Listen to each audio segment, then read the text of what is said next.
Teman-teman, di hadapan saya ada buku berjudul Api Penyucian, berdasarkan riwayat hidup dan kesaksian para kudus yang ditulis oleh Pastor FX Scope SJ dan diterbitkan oleh Marian Center Indonesia. Saya pikir menarik untuk mengetahui apa isi dari buku ini. Bagaimana dijelaskan bahwa ada 3 tujuan dari penerbitan buku ini. Dan saya yakin buku ini menarik, khususnya bagi kita yang Katolik, bahwa kita percaya adanya purgatorium, yaitu saat dimana kita harus menjalani pemurnian diri, bila memang kita layak menghuni kerajaan surga, karena memang kita termasuk orang yang berdosa. Maka buku ini hendaknya akan menjadi informasi berharga bagi kita, perenungan, dan juga dapat memperbaiki hidup kita di hadapan Allah semasa hidup di dunia. Akan saya bacakan setiap hari, dimulai dari halaman 21, yaitu kata pengantar dari penerbit. Dan selanjutnya saya akan meneruskan 1-2 halaman yang menarik dari buku ini. Dan saya harap teman-teman juga bisa mendengarkan. Terima kasih. Inilah kata pengantar dari pengarang buku ini. Dogma mengenai api penyucian amat sangat dilupakan oleh sebagian besar kaum beriman. Gereja yang menderita, di mana kaum beriman mempunyai begitu banyak saudara untuk didoakan, dan kemana mereka sendiri kelak harus pergi, tampak sebagai suatu tanah asing bagi mereka. Kelupaan yang sungguh pantas diratapi ini merupakan kepedihan mendalam bagi Santo Fransiskus dari Sales. Aduh, kata pujangga gereja yang salah ini. Kita tidak cukup mengingat orang-orang kesayangan kita yang sudah meninggal. Ingatan akan mereka tampak lenyap bersama dengan suara lonceng pemakaman. Ada 2 macam wahyu partikular atau pribadi. Yang pertama adalah penglihatan, dan yang kedua adalah penampakan.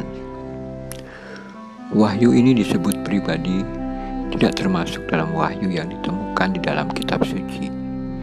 Tidak merupakan bagian dari ajaran yang diwahyukan secara umum untuk umat manusia, dan tidak ditetapkan oleh gereja untuk kita akui sebagai dogma iman. Penglihatan adalah penerangan yang dicurahkan Allah kepada makhluk-Nya untuk membantu mereka menemukan misteri-misteri ilahi di dalamnya. Yang termasuk dalam penglihatan ini adalah penglihatan yang dialami para nabi, seperti Santo Paulus, Santo Bridget, dan banyak orang kudus lain. Penglihatan ini biasanya terjadi ketika orang yang bersangkutan berada dalam keadaan ekstasi. Wahyu ini disampaikan dalam bentuk pengungkapan tertentu yang dapat dilihat oleh mata hati dan tidak harus selalu diterima secara harfiah. Seringkali penglihatan itu berupa sosok tertentu atau gambar-gambar simbolis. Lewat cara yang serasi dengan kemampuan kita untuk memahami, penglihatan itu mengungkapkan hal-hal yang murni spiritual yang tidak dapat dijelaskan oleh bahasa sehari-hari. Penampakan adalah fenomena objektif yang memiliki objek lahiriah yang nyata. Misalnya, penampakan Musa dan Elia di Gunung Tabor, penampakan Samuel yang diundang oleh penyihir dari Endor, penampakan malaikat-malaikat Rafael kepada Tobia, penampakan banyak malaikat lain, dan terakhir penampakan jiwa-jiwa di api penyucian. bahwa jiwa-jiwa orang mati kadang-kadang menampakkan diri kepada orang yang masih hidup adalah suatu kenyataan yang tidak dapat dilingkari. Injil pun dengan jelas mengakuinya. Penampakan jiwa-jiwa yang ada di api penyucian sering terjadi. Sangat banyak kita temukan dalam riwayat hidup para orang kudus. Penampakan-penampakan itu yang kadang-kadang dialami oleh kaum beriman biasa. Kami telah mengumpulkan penampakan-penampakan yang sungguh sangat andal untuk mengajar atau membangun iman. Dan sekarang kami menyajikannya kepada pembaca. Tetapi barangkali ada yang bertanya, apakah semua penampakan itu sungguh merupakan fakta historis? Kami telah memilih penampakan-penampakan yang sungguh dijamin kebenarannya. Kalau di antara penampakan-penampakan itu pembaca menemukan penampakan yang menurutnya tidak akan bertahan menghadapi kerasnya kritik, ia tidak perlu mempercayainya.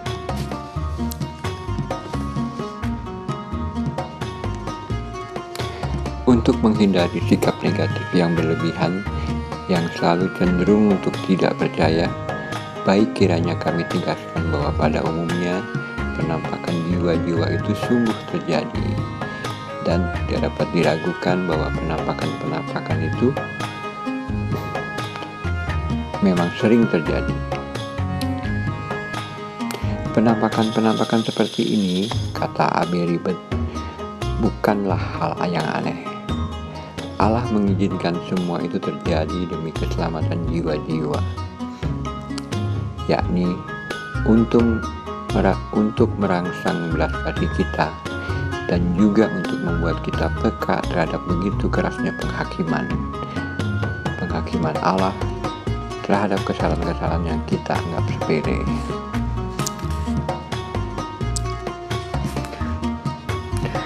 Penglihatan mengenai api penyucian telah dialami oleh banyak orang.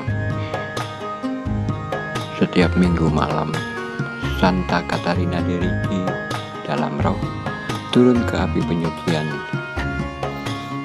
Lalu Santa Litwina ketika terserap dalam ekstase masuk ke api penyucian dan dibimbing oleh malaikat pelindungnya. Ia mengunjungi jiwa-jiwa yang sedang mengalami siksaan.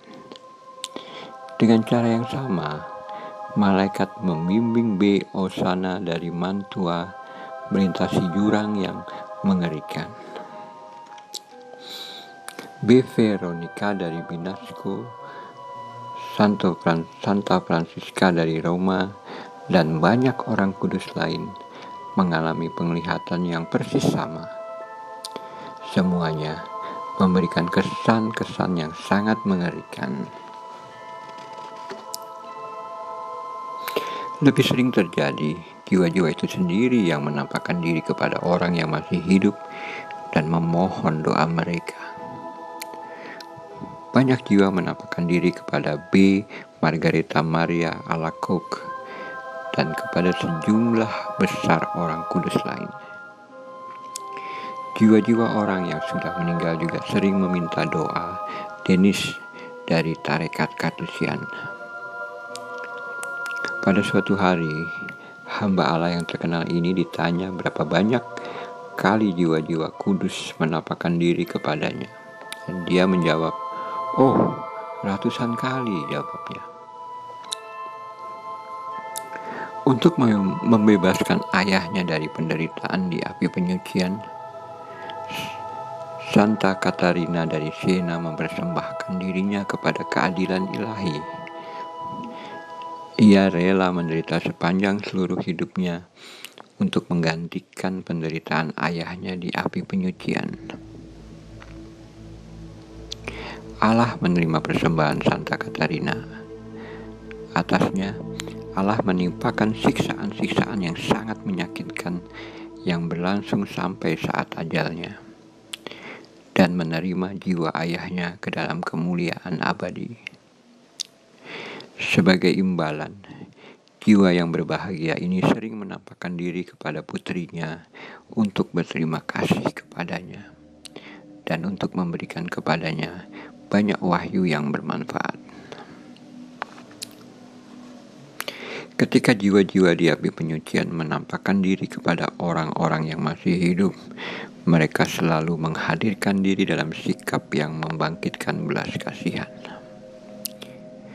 Ada yang menampakkan diri dalam sosok yang mereka miliki semasa masih hidup atau pada saat kematian dengan wajah yang sedih dan tatapan yang membangkitkan rasa iba. Dalam pakaian kabung dengan ungkapan penderitaan yang sangat menyedihkan.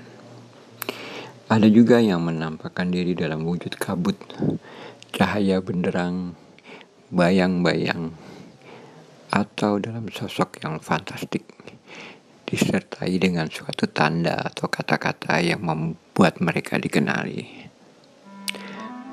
Pada waktu lain, mereka menyamarkan kehadirannya lewat rintihan, tangis terseduh-seduh, keluhan, atau lewat nafas yang terdengar terengah-engah, dan nada dada sedih. Sering juga mereka menampakkan diri terselubung nyala api. Apabila mereka berbicara, pembicaraan itu untuk menyatakan penderitaan mereka, untuk meratapi kesalahan-kesalahan mereka di masa silam, untuk meminta doa, atau bahkan untuk menyampaikan kecaman kepada orang-orang yang seharusnya membantu mereka. Bentuk pewahyuan lain, tambah pengarang yang sama, dilakukan lewat pukulan-pukulan yang tidak kelihatan, tetapi bisa dirasakan oleh orang yang masih hidup. Lewat cara membanting pintu, derak-derik rantai, dan bunyi-bunyian lain. Fakta seperti ini terlalu banyak sehingga tidak mungkin lagi masih ada keraguan. Satu-satunya kesulitan adalah bagaimana menjalin hubungan dengan penghuni api penyucian. Tetapi apabila pernyataan-pernyataan itu terjadi tepat pada hari-hari sesudah kematian orang-orang yang sangat kita sayangi, dan pernyataan itu berhenti sesudah dipersembahkan doa dan silih kepada Allah demi keselamatan mereka, tidaklah masuk akal untuk melihat pernyataan-pernyataan itu sebagai tanda yang dipakai oleh jiwa-jiwa untuk mengungkapkan keprihatinan mereka. Lewat berbagai fenomena yang baru saja kita simak, kita dapat mengenal jiwa-jiwa di api penyucian. Tetapi ada suatu kasus tertentu di mana penampakan harus disikapi dengan kecurigaan. Ini terjadi kalau seorang pendosa yang terkenal jahat yang tiba-tiba meninggal dengan kematian mendadak datang untuk memohon doa orang yang masih hidup agar ia dibebaskan dari api penyucian. Iblis sangat senang mengelabui kita bahwa kita dapat hidup dengan sangat jahat sampai saat kematian kita tiba dan toh lolos dari neraka.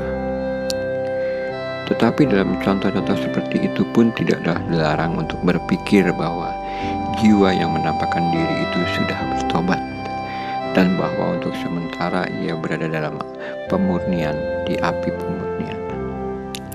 Karena itu tidaklah dilarang untuk mendoakannya. Tetapi dalam kaitan dengan penglihatan-penglihatan seperti itu, haruslah kita sangat berhati-hati dengan simpati yang kita berikan kepada mereka. Buku ini mengandung harta yang luar biasa. Hanya orang yang sombong dan ateis, kata pengarang, yang tidak tahu apa-apa mengenai Roh Allah dan melecehkan tulisan perawan Roh Kudus, Santa Gertrude, Santo Mechildes, Santo Hildegard, dan lain-lain. Mereka sungguh tidak peduli akan familiaritas yang dipakai Allah untuk mengkomunikasikan diri kepada jiwa-jiwa yang rendah hati, sederhana, dan penuh kasih.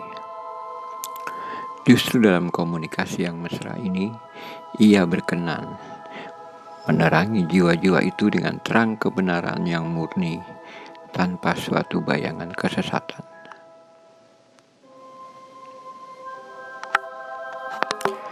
Semoga kesaksian-kesaksian yang ada dalam buku ini menumbuhkan ketakutan kudus yang mendatangkan keselamatan mengenai api penyucian dalam hati semua orang yang membacanya. Demikian kata pengantar dari pengarang buku ini dari halaman 29 sampai 36, buku Api Penyucian.